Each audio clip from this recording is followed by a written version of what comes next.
Ada sebuah mata yang tidak terletak di wajahmu. Mata yang tak terlihat, namun dipercaya, mampu menyingkap tirai antara dunia nyata dan dunia gaib. Mata itu disebut Ajna Cakra, atau lebih dikenal sebagai mata ketiga. Banyak orang tergoda untuk segera membukanya. Mereka percaya, dengan mata ini, segala hal tersembunyi akan terungkap, rahasia alam semesta, bisikan dimensi lain, bahkan penglihatan ke masa depan. Tetapi, sedikit yang tahu bahwa membuka Ajna Cakra tanpa bimbingan seorang guru bukan hanya berbahaya, tapi juga bisa menghancurkan hidup seseorang. Pertanyaannya, mengapa? Apakah mata ketiga benar-benar pintu menuju kebijaksanaan, atau justru jebakan yang menjerat jiwa manusia yang terlalu tergesa-gesa? Sejak zaman kuno, para yogi, pertapa, dan para bijak menyimpan pengetahuan tentang cakra ini dengan sangat hati-hati. Mereka hanya menurunkannya kepada murid-murid tertentu yang dianggap matang lahir batin. Sebab, ketika tirai itu terbuka tanpa kesiapan, yang datang bukanlah cahaya, melainkan kegelapan yang membingungkan. Bayangkan seorang anak kecil yang tiba-tiba diberi kunci untuk mengendalikan petir. Tanpa pemahaman, tanpa kendali, bukankah yang terjadi adalah bencana? Demikianlah Ajna Cakra. Ia bukan sekadar alat penglihatan gaib, melainkan pusat kesadaran yang bisa menuntun jiwa menuju kebijaksanaan atau menjatuhkannya ke jurang delusi. Dalam video ini, kita akan menyelami dari mana asal-usul ajaran tentang Ajna Cakra. Mengapa ia dianggap sebagai gerbang rahasia dalam tubuh manusia? Bahaya yang menanti bagi mereka yang mencoba membukanya sendiri, dan pelajaran yang bisa kita ambil agar pengetahuan ini tidak sekadar jadi mitos, melainkan pijakan dalam kehidupan sehari-hari. Siapkah kamu membuka tabir rahasia ini? Mari kita mulai perjalanan. Sejarah mencatat, gagasan tentang Ajna Cakra bukan sekadar khayalan spiritual, melainkan bagian dari warisan kuno yang berakar ribuan tahun lalu. Dalam tradisi India, cakra dipahami sebagai pusat energi halus di dalam tubuh manusia, 7 gerbang utama yang menghubungkan dunia fisik dengan alam kesadaran. Ajna, yang terletak di antara alis, dianggap sebagai pusat intuisi, penglihatan batin, dan kebijaksanaan tertinggi. Namun, konsep mata ketiga bukan hanya milik Hindu atau Buddha. Jejaknya bisa kita temukan dalam banyak peradaban kuno. Mesir, misalnya, mengukir simbol mata Horus sebagai lambang perlindungan dan penglihatan gaib. Dalam kebudayaan Sumeria, terdapat kisah para dewa yang mampu melihat dimensi lain. Bahkan dalam tradisi Barat, ada simbol all-seeing eye yang misterius, mata yang melihat segala sesuatu di luar batas manusia biasa. Semua ini seakan menunjuk pada satu ide besar.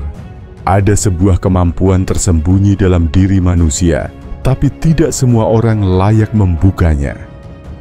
Dalam teks kuno seperti Upanishad, Ajna digambarkan sebagai pusat kesadaran yang melampaui pikiran biasa. Ia disebut sebagai pintu menuju pengetahuan tertinggi, tempat manusia bisa menyaksikan realitas yang sebenarnya. Tapi rahasia ini tidak ditulis untuk khalayak umum. Ia diajarkan secara lisan, dari guru kepada murid, melalui pengujian panjang. Mengapa demikian? Karena pengetahuan ini bersifat ganda.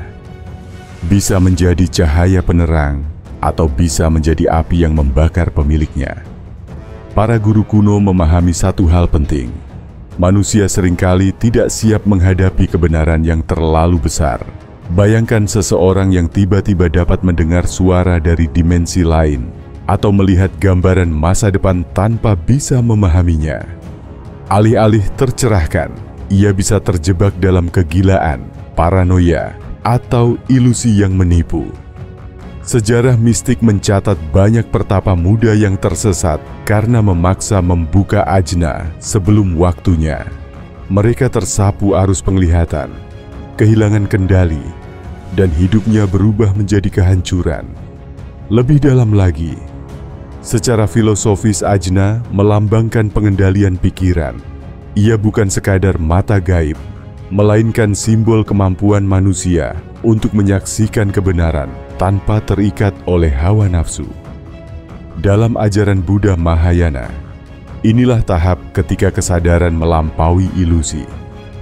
Sementara dalam tradisi yoga, ajna dianggap sebagai pusat perintah, tempat di mana pikiran dan jiwa harus tunduk pada harmoni ilahi. Mengapa pengetahuan ini begitu tersembunyi?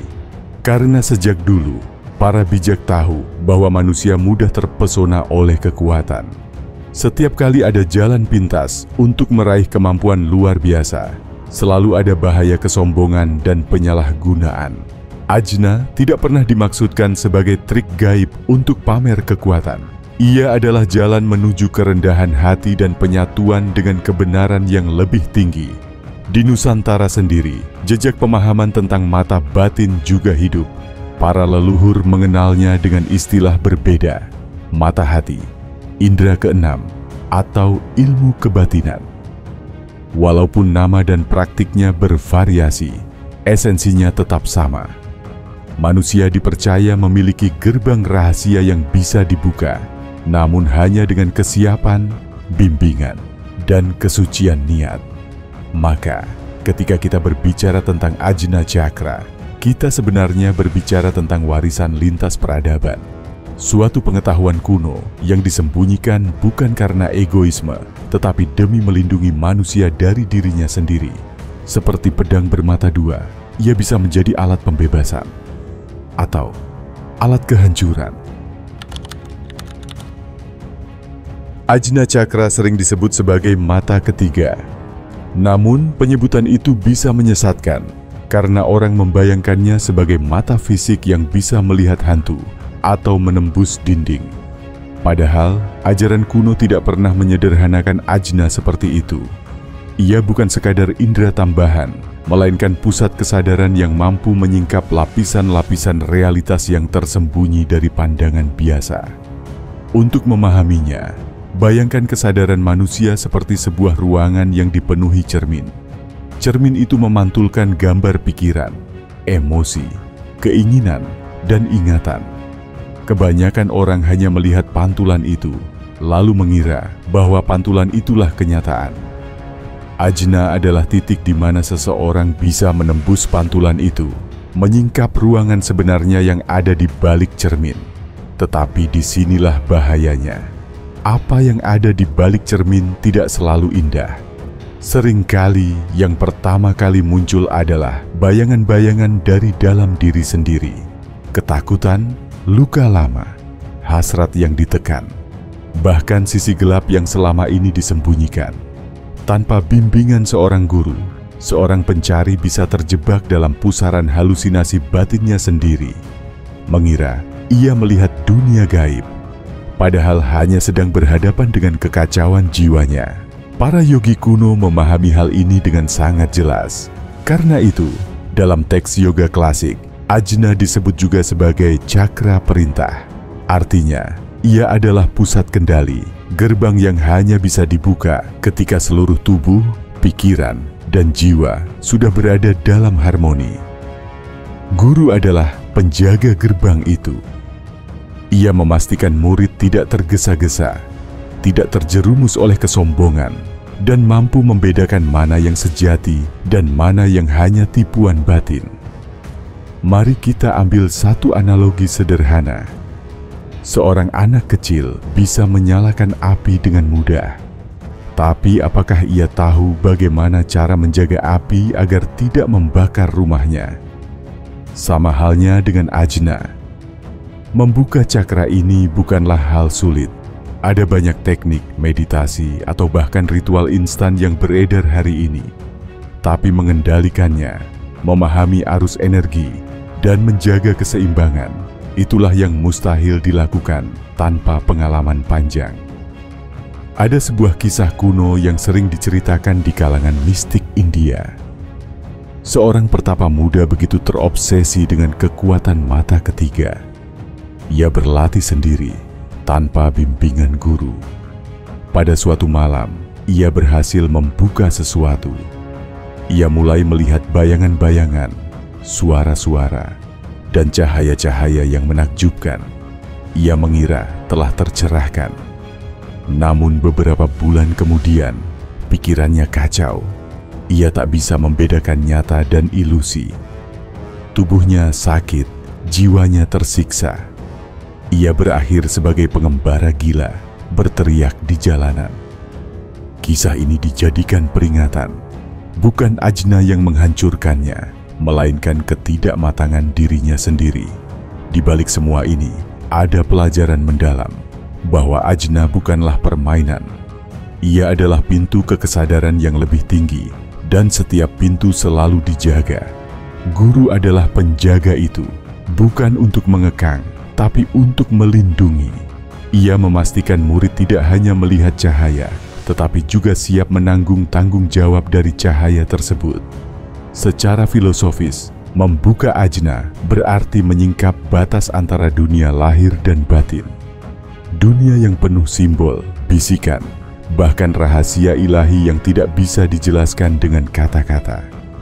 Bayangkan berdiri di tepi jurang, melihat cakrawala luas yang tak pernah terlihat sebelumnya. Rasa kagum bisa bercampur ketakutan. Tanpa tangan yang menuntun, siapa yang bisa menjamin seseorang tidak terjatuh? Inilah alasan utama mengapa ajaran kuno selalu menekankan bimbingan seorang guru.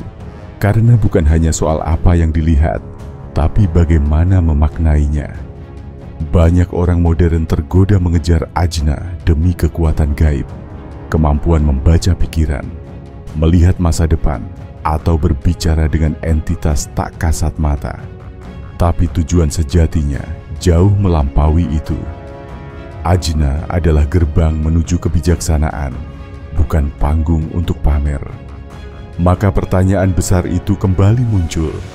Apakah kita sungguh siap membuka mata yang bisa melihat lebih dari yang sanggup kita pahami? Atau mungkinkah rahasia terbesar Ajna bukanlah tentang melihat keluar, melainkan berani melihat ke dalam? Di zaman modern ini, Ajna Chakra sering dipromosikan sebagai jalan cepat menuju kesaktian.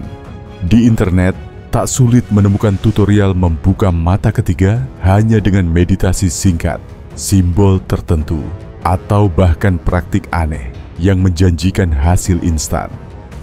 Fenomena ini mencerminkan kesalahpahaman besar. Ajna bukanlah pintu hiburan atau permainan sulap. Ia adalah gerbang kesadaran, dan setiap gerbang yang dilangkahi tanpa kesiapan akan menuntut harga mahal. Salah satu miskonsepsi terbesar adalah anggapan bahwa membuka Ajna otomatis membuat seseorang melihat makhluk halus. Padahal, para guru kuno menegaskan, Ajna bukan sekadar soal penglihatan gaib, melainkan soal pengetahuan batin. Apa gunanya mampu melihat dunia tak kasat mata jika pikiran sendiri masih penuh ketakutan, amarah, dan keserakahan? Justru itulah yang berbahaya. Ketika batin yang kotor diberi akses ke pintu yang seharusnya dijaga. Ada kisah yang diceritakan di kalangan yogi Tibet. Seorang murid memaksa gurunya mengajarkan cara membuka mata ketiga. Sang guru memperingatkan, apa yang engkau lihat belum tentu engkau pahami, dan apa yang engkau pahami belum tentu engkau siap menerimanya. Murid itu bersikeras. Akhirnya ia berlatih sendiri. Benar, ia mulai melihat bentuk-bentuk cahaya, mendengar bisikan, bahkan merasa tubuhnya keluar dari jasad. Tetapi tak lama kemudian, ia diliputi ketakutan mendalam. Suara-suara itu berubah menjadi teror. Bayangan yang datang bukan lagi cahaya, melainkan kegelapan. Ia memohon bantuan, tapi kesadarannya sudah retak. Guru-guru lain menjadikannya pelajaran bahwa kekuatan tanpa bimbingan hanya menjerumuskan. Mengapa hal ini bisa terjadi? Jawabannya ada pada sifat Ajna sendiri. Cakra ini ibarat antena yang sangat sensitif. Begitu ia aktif, pikiranmu menjadi seperti jendela terbuka yang bisa menangkap getaran halus di sekitarnya. Jika jiwa dan pikiran tidak terlatih, maka bukan hanya cahaya yang masuk, tetapi juga gangguan. Sama seperti seseorang yang membuka pintu rumah lebar-lebar di tengah malam. Bukan hanya tamu yang masuk, bisa jadi pencuri pun ikut menyelinap. Ada pula mitos yang mengatakan bahwa membuka mata ketiga akan otomatis membawa pencerahan. Ini juga keliru. Pencerahan bukanlah akibat dari satu cakra saja, melainkan proses panjang menyatukan seluruh aspek tubuh, jiwa dan kesadaran. Ajna hanya salah satu gerbang, dan ia bisa menyesatkan jika dianggap sebagai tujuan akhir. Banyak pencari kebenaran berhenti di tahap ini, terpesona dengan penglihatan dan kesaktian, lalu lupa bahwa tujuan sejati adalah kebijaksanaan, bukan kekuatan. Filosofisnya, Ajna adalah simbol discernment, kemampuan untuk membedakan antara ilusi dan kebenaran, antara bisikan jiwa dan bisikan ego, antara cahaya yang datang dari keikhlasan dan cahaya palsu yang justru menjerat. Karena itu, para guru kuno mengajarkan bahwa latihan mata ketiga harus didampingi dengan latihan moral, kesucian hati, dan pengendalian diri. Tanpa itu semua, Ajna hanya akan memperbesar kebingungan yang sudah ada di dalam batin. Ada pula aspek lain yang jarang dibicarakan, paradoks Ajna. Semakin seseorang ingin membukanya demi kekuatan pribadi, semakin jauh ia dari kunci sebenarnya. Sebaliknya, ketika ia belajar rendah hati, melepaskan ego, dan fokus pada pengabdian serta kebaikan, justru disitulah Ajna terbuka dengan sendirinya. Mata ketiga bukanlah sesuatu yang bisa dipaksa, tetapi buah dari keselarasan hidup.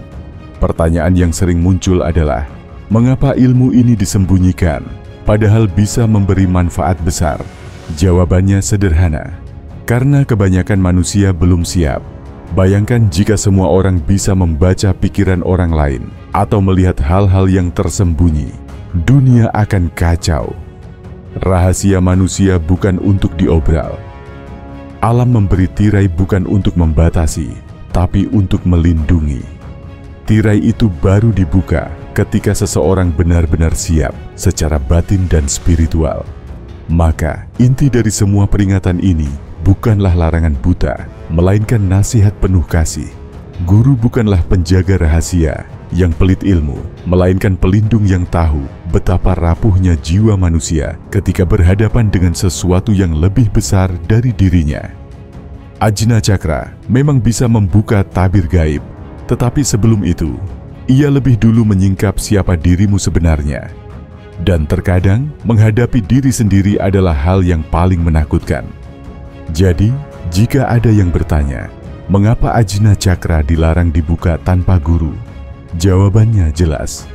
Karena mata ketiga bukan hanya soal melihat yang tak terlihat, tetapi soal kesiapan menanggung apa yang terlihat. Dan kesiapan itu jarang lahir dari kesendirian. Banyak orang mendengar kata Ajna Cakra, langsung membayangkan hal-hal gaib, bisa melihat makhluk tak kasat mata, membaca pikiran orang, atau menyingkap masa depan. Tetapi jika kita menyingkirkan mitos-mitos itu, ada inti ajaran yang lebih membumi, sesuatu yang bisa dipraktikkan dalam kehidupan sehari-hari tanpa perlu ritual berbahaya. Para guru kuno selalu menekankan bahwa Ajna bukanlah tentang melihat lebih banyak, tetapi tentang melihat lebih jernih. Artinya, inti dari mata ketiga adalah kejernihan persepsi. Bagaimana kita bisa membedakan mana suara hati sejati dan mana bisikan ego, mana jalan kebenaran, dan mana ilusi yang menipu. Praktik paling sederhana untuk mengasah Ajna sebenarnya bukan meditasi berat atau mantra rahasia, melainkan keheningan batin. Luangkan waktu setiap hari, meski hanya 5 menit, untuk duduk diam tanpa distraksi.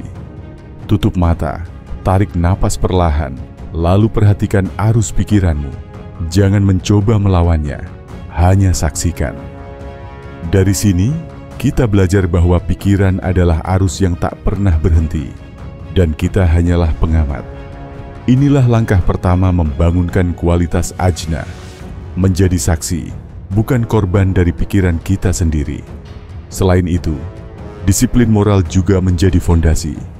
Dalam tradisi yoga, seseorang tidak akan diizinkan melatih cakra lebih tinggi sebelum ia menjalani yama dan niyama. Aturan hidup seperti kejujuran, kesederhanaan, pengendalian nafsu, dan kasih sayang. Mengapa?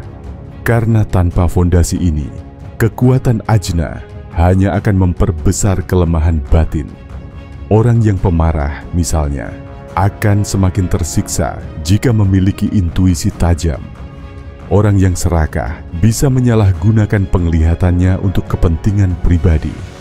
Karena itu, guru selalu berkata, membersihkan hati lebih penting daripada membuka mata. Pelajaran praktis lainnya adalah membaca tanda. Ajna tidak harus dipahami sebagai mata gaib. Ia bisa dipahami sebagai intuisi sehari-hari, kemampuan menangkap pertanda kecil yang sering diabaikan. Misalnya, perasaan tiba-tiba ketika hendak mengambil keputusan, atau bisikan halus yang muncul di hati saat kita menghadapi pilihan sulit. Orang yang terbiasa mendengar suara batinnya sering terhindar dari masalah besar. Inilah cara ajna bekerja dalam bentuk paling sederhana. Di Nusantara, leluhur kita juga mengenal praktik ini dengan istilah mata hati atau rasa sejati. Mereka percaya bahwa manusia yang tenang batinnya bisa membaca arah kehidupan, seolah mendapatkan panduan halus dari dalam. Ini bukan sihir, melainkan hasil dari kesadaran yang jernih. Maka, menjaga hati tetap bersih, menghindari iri dengki, dan berusaha ikhlas dalam setiap tindakan bisa dianggap sebagai bentuk melatih ajna dalam kehidupan nyata. Praktisnya, ada 3 hal sederhana yang bisa kita lakukan. 1. Latih keheningan. Biasakan menenangkan pikiran lewat doa, meditasi ringan, atau sekadar duduk diam. 2. Jaga kebersihan hati, kendalikan ego, hindari kebohongan, dan biasakan kejujuran dalam hal kecil maupun besar. 3. Asah kepekaan. Perhatikan intuisi, perasaan halus, dan tanda-tanda kecil yang hadir dalam keseharian. Dengan cara ini, kita bisa mendapatkan manfaat dari ajaran kuno tentang ajna tanpa harus membuka gerbang yang berbahaya. Mata ketiga tidak harus dibuka secara literal untuk memberi manfaat. Ia bisa terbuka sedikit demi sedikit seiring kita belajar hidup dengan kesadaran yang lebih jernih, bijak, dan tenang. Dan disinilah rahasia terbesar itu tersembunyi, bahwa ajna bukanlah kunci untuk melihat dunia gaib semata, melainkan kunci untuk melihat diri sendiri dengan jelas. Saat kita bisa melihat diri tanpa topeng, tanpa ilusi, dan tanpa ego, barulah kita mendekati makna sejati dari mata ketiga. Kita sudah menyingkap sebagian tabir tentang ajna cakra, mata ketiga, yang selama ribuan tahun dijaga rahasianya oleh para guru dan pertapa. Bukan karena mereka pelit ilmu, tetapi karena mereka tahu kebenaran tidak selalu bisa ditanggung oleh hati yang belum siap. Ajna bukanlah sekadar pintu menuju dunia gaib, melainkan cermin yang memantulkan siapa kita sebenarnya. Ia bisa memperlihatkan cahaya kebijaksanaan, tapi juga bisa menyingkap bayangan gelap dari dalam diri kita sendiri. Dan di sanalah letak bahayanya, bukan pada makhluk luar, melainkan pada diri kita yang belum mampu menghadapi kebenaran diri sendiri. Maka, ketika ada yang bertanya mengapa ajna cakra dilarang dibuka tanpa guru, jawabannya sederhana. Karena seorang guru bukan sekadar pengajar, tetapi penjaga. Ia memastikan kita tidak tersesat dalam ilusi, tidak tertipu oleh cahaya palsu, dan mampu membedakan mana kebenaran, mana bayangan. Namun bukan berarti pengetahuan ini sia-sia bagi kita. Tanpa harus memaksa membuka pintu yang berbahaya, kita bisa memetik pelajaran penting dari simbol ajna, kejernihan hati, kekuatan intuisi, dan keberanian untuk melihat ke dalam. Dengan melatih keheningan, menjaga kejujuran, dan mendengarkan suara batin, kita sudah mulai menapaki jalan yang sama dengan para bijak kuno. Dan mungkin inilah rahasia terbesar dari mata ketiga, bahwa semakin keras kita mengejarnya, semakin jauh ia terasa. Tapi ketika kita belajar rendah hati, hidup sederhana, dan membersihkan hati, mata itu terbuka dengan sendirinya, bukan untuk memperlihatkan dunia gaib, melainkan untuk menyingkap dunia batin yang selama ini tersembunyi. Pada akhirnya, pertanyaan itu kembali padamu. Apakah engkau benar-benar siap melihat apa yang ada di balik tirai? Atau mungkinkah pelajaran terbesar Ajna bukan tentang membuka mata baru, melainkan tentang membuka hati yang lama tertutup? Jika pengetahuan ini menggugahmu, jangan simpan sendiri. Bagikan, diskusikan, dan renungkan. Karena rahasia sejati tidak selalu ada pada apa yang kita lihat, tetapi pada bagaimana kita memaknainya.